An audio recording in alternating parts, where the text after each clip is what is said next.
Do you want to know how to weather your in-scale locomotives? Why don't you stick around and watch this segment, see how we do it on my in-scale model railroad, the Sierra Secondary.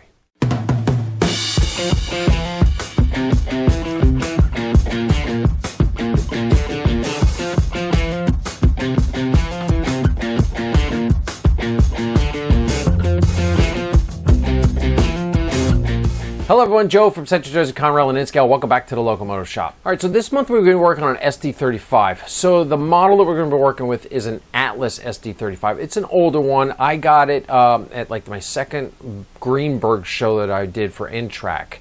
Originally came through with a lens decoder. I upgraded it to a Digitrax. It's been with me a while. I like running it on the layout just for local service, you know, like a sand, when they're pulling sand down to Lakewood.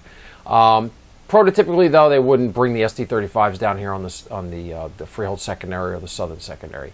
I had seen in older photographs, Central of New Jersey used to run the SD35s all the way down to Bridgeton on the Southern Maine, but I think in Conrail years they kind of shied away from that. So the SD35 was a Electromotive Division's product. It was manufactured from 1964 to 1966. It had approximately 2,500 horsepower and used the EMD 567D3A 16-cylinder prime mover. So after Conrail Day 1, Conrail acquired 52 units. 40 of them were from the Penn Central and 12 were from the CNJ. And then they were some of the 1980s era repaints, so their patches lasted a couple years, and that's pretty much what we're looking at here on this model. So the plan for this is really just going to be a weathering job. I'm not going to get into any details. Sound decoders. So I'm at that point now where, as you know, last video we used up my last 73100 from ESU, and I'm still waiting for the new Atlas Legacy board from ESU. So we're kind of in a pause with sound. So this portion of the video is kind of my retraction correction part. If you recall me speaking in previous videos, I had 4 ESU boards that didn't work. So I decided when I was sitting down with this one, I said, hey, let me just give it a shot, put an ESU board in here. If it fits and works, then we'll go with it. But I didn't want to get into milling the frame and going all crazy. The first board that I put in, I figured out what was wrong with those boards. It was all me. It wasn't ESU's product. There was nothing wrong with their boards. It's the older style Atlas units, and I'm going to tell you this so you can keep this in your mind, is that top sill is got a narrow channel in it. And what the 73100s had a transistor on that board, and when you go to put it in the middle of that frame and you squeeze it, it would actually either do one of two things. It would snap the resistor off, and then the board was useless. It wouldn't run. Or it would bend the resistor over and make contact with the frame, and that's why you would get shorts and the frame would get hot. So that's what I had been doing wrong all along with those 4 boards that I thought weren't working. So I found one in my testing of this. I found one of the 4 actually still worked. But I didn't put it in that SD35 because that style of Atlas chassis has that narrow channel. So I used that for a different locomotive, and it was a U23B. I was able to get it in there because they have a real wide gap. I guess it's the way that Atlas designs the frame to fit in the shell. So that's my explanation of what has been going on, and it was not ESU all along. It was all me. Okay, so with all that being said, let's get into the project. It's going to be a quick one. We're just going to be doing weathering, and then I'll talk to you afterwards.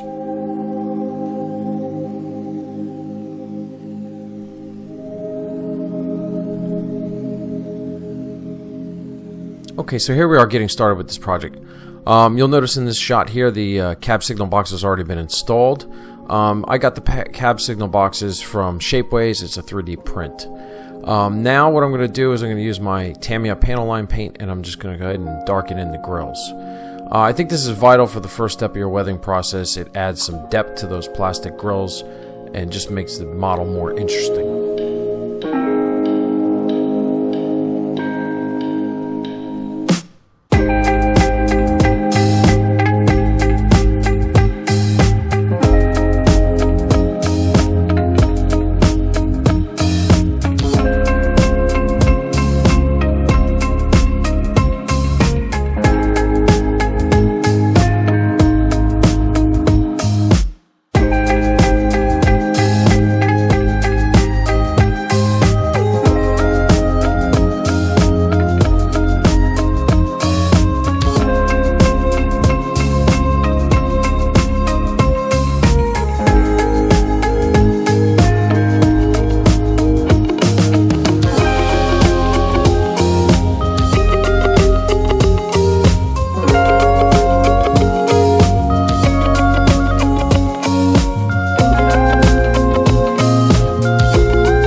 next step in my weathering process is I'm going to load my airbrush up with some Modiflex sand, dilute it down with a couple drops of alcohol, and I'm going to go ahead and fade out the paint, kind of tone it down, and get it ready for the next application of weathering.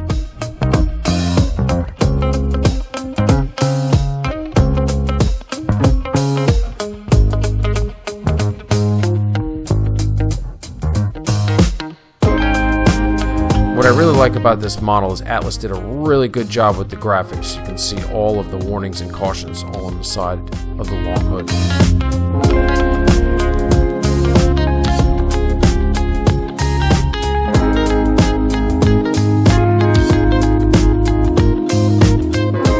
Okay, so the next step, all I did is I took the airbrush and I dumped out the sand mixture and I just added grimy black to it. And what I'm trying to do is trying to make this like dusty, dark dirt color, but I'm omitting the rail brown or any other earth tones. And then I add a little bit more alcohol to dilute it down. The first time I did it, it was a little too light, so I had to remix it again with more grimy black. And I was very happy with the outcome. It produces a different type of weathering effect, and it's very light. It's not too overly done.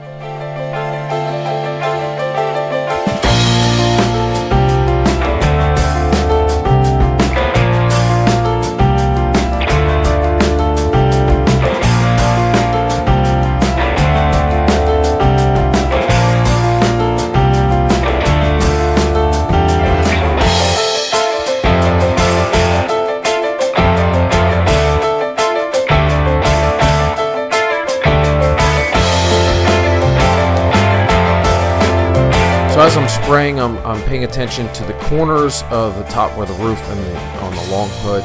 Make sure I bring the weathering down the sides. I'm also getting around all 360 of the ring of the fan grates so you don't get that shadow where you see no weathering. I'm going to do the sills along the long hood, do a little splash up right above the front set of trucks, hit all the pilots and all the steps forward and back, and just work around. Then I'm going to hit the walkways, get some dirt up there, from crew walking on the running boards with muddy boots and stuff, and then just work through and blend it all together.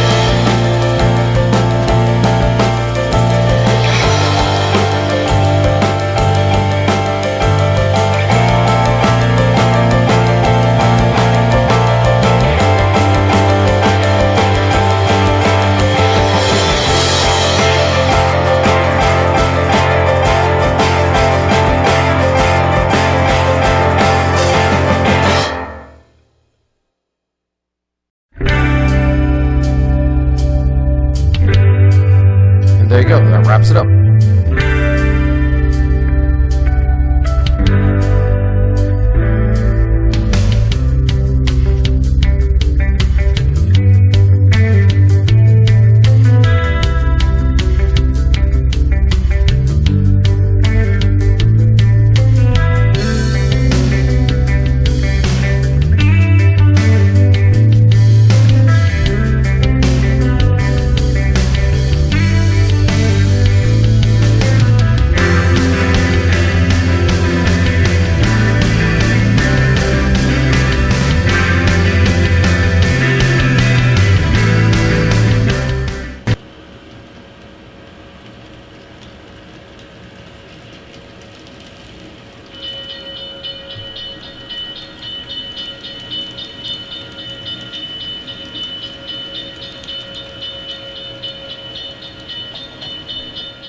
Okay, so there you go.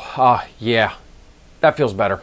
I just been looking at it for so long in fresh, clean paint. It kind of bothered me sitting over there in the engine terminal. I don't use it all that much, I'm going to be honest with you, but sometimes I do take it out.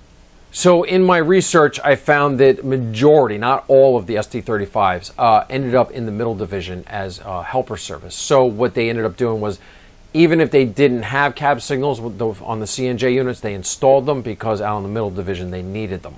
So I went ahead and put a cab signal box on this. Did not do any antennas, and just some good weathering. Okay, so next time on the paint shop. I know I've been talking about it, so I'm going to go ahead and do the reveal now. next month we're going to be doing a GP38-2. So doing my research for the GP40-2 3342, I found a photograph taken by Don Ross in LaGrange, Illinois in 1981. 3342 is in the lead, and right behind that is a black GP38 patched over in the Conrail. So that's what we're going to try to recreate. It's 7909. I think that would be cool to have those two teamed up here on the layout for some photo ops and to try and recreate that scene. Yeah, so now that I have the Conrail stencils from Mount Vernon shops, I think it'll be a good project to do. And I'm going to do some tricks because it looks like there's a little bleed through on the Penn Central logos. I don't have any Penn Central decals, but I think I'm going to try some stuff. So yeah, going to be a good project, so make sure you tune in for that one. Okay, so that's going to put a wrap on this video. I hope you enjoyed following along. I know it was a short one, but I just wanted to put it in there for posterity's sake to show, you know, not all projects got to be involved as our last GP40-2, where it was a complete strip down, repaint, and sound. So, you know, just those locomotives you got sitting around, you can really dress them up with some good weathering and make them look really good. So if you're doing so for the first time and you haven't done so already, please subscribe to the channel because I'd love to have you follow along. Don't forget to hit the bell for the notifications. And don't forget to check us out on Facebook, Instagram, and TikTok for our daily updates on the layout. And otherwise, that's all I have for you, and I'll see you next time in the locomotive shop. Bye.